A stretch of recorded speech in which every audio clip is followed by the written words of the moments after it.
नमस्कार मित्रों मैं आपसे एक और रोचक संस्मरण बांटने का एक मेरे मन में आया है, ध्यान आया है। रोचक संस्मरण आपसे बांट रहा हूँ, इजाज़त दीजिएगा। ये संस्मरण एक ऐसे उपन्यासकार के बारे में है जिसका उर्दू और हिंदी साहित्य में बराबर एक जैसा जिक्र होता रहा है और चर्चा में हमेशा बने रहे। और ये जो शख्स थे, ये उपेंद्र नाथ अश्क के नाम से, अश्क तखल्लुस तो उर्दू का है, लेकिन उनका मुख्य जो चर्चित लेखन है उपेंद्र नाथ अश्क के रूप में, वो हिंदी में ज़्यादा उपन्यासकार के रूप में और एक कहानीकार के रूप में सामने आता रहा है। और सबसे बड़ी उनकी विशेषता ये भी थी कि उनके प्रकाशक भी, उनको छापने वालों की संख्या भी बहुत बड़ी थी, लेकिन वह अक्सर अपनी पुस्तक को स्वयं ही प्रकाशित करते थे।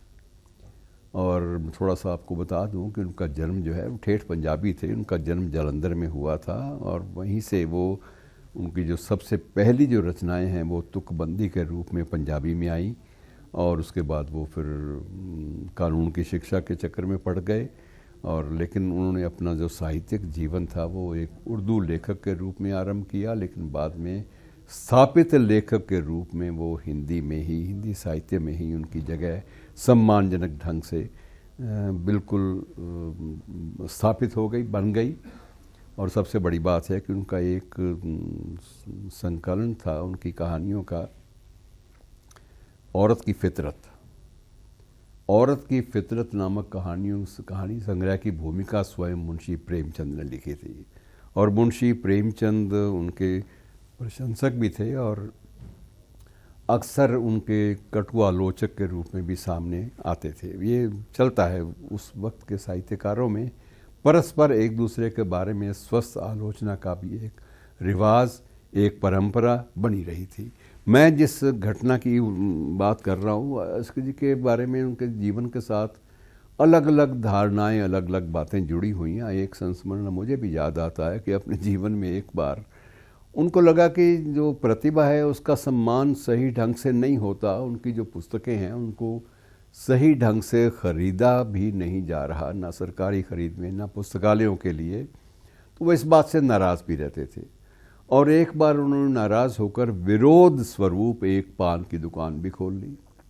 और जब पान की दुकान खोली तो उसके बाद उसकी चर्चा पूरे देश में फैल गई और उसके बाद ये महसूस किया जाने लगा कि ये एक उनकी हताशा और उनकी कुंठा से उपजा हुआ एक संस्मरण है और इसे याद रखा जाना चाहिए। उन सभी सरकारी संस्थानों द्वारा जो सरकारी पुस्तकालयों के लिए या कॉलेजों के पुस्तकालयों के लिए अच्छी स्तरीय पुस्तकों का चयन करते हैं।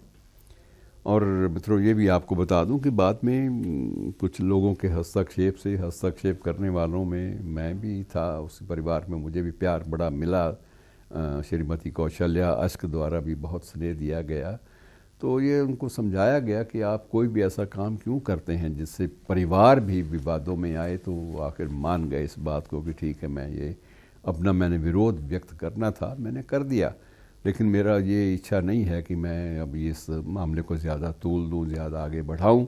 लेकिन पान की दुकान भी खोली इतने बड़े साहित्यकार ने, ये बहुत बड़ी बात है। और ये साहित्यकार वही है जिन्हें सोवियत लैंड नेहरू पुरस्कार से भी सम्मानित किया गया। सबसे ज़्यादा चर्चित रही उनकी जो रचना है वो गिरती दीवारें। गिरती दीवारें पर बहुत शोध कार्य भी बहुत ज़्यादा हुए और उसके बाद गर्म राख है, शहर में घूमता आईना है और जुदाई की शाम के गीत है। काले सांप के नाम से एक उनका कहानी संग्रह भी है और पिंजरा भी उनका कहानी संग्रह है। फिर उन्होंने नाटक भी लिखे बहुत सारे, लौटते हुए दिन और बड़े खिलाड़ी, जय पराजय आदि उनके चर्चित नाटक भी हैं। एकांकी भी खूब लिखे, काव्य भी, कविताएं भी बाकायदा, बरगद की बेटी, दीप जलेगा, ऐसी कविताएं भी उनकी सामने आती हैं। और संस्मरणों में जो सबसे ज़्यादा रोचक और सर्वाधिक पढ़ी गई वो है मंटो मेरा दुश्मन।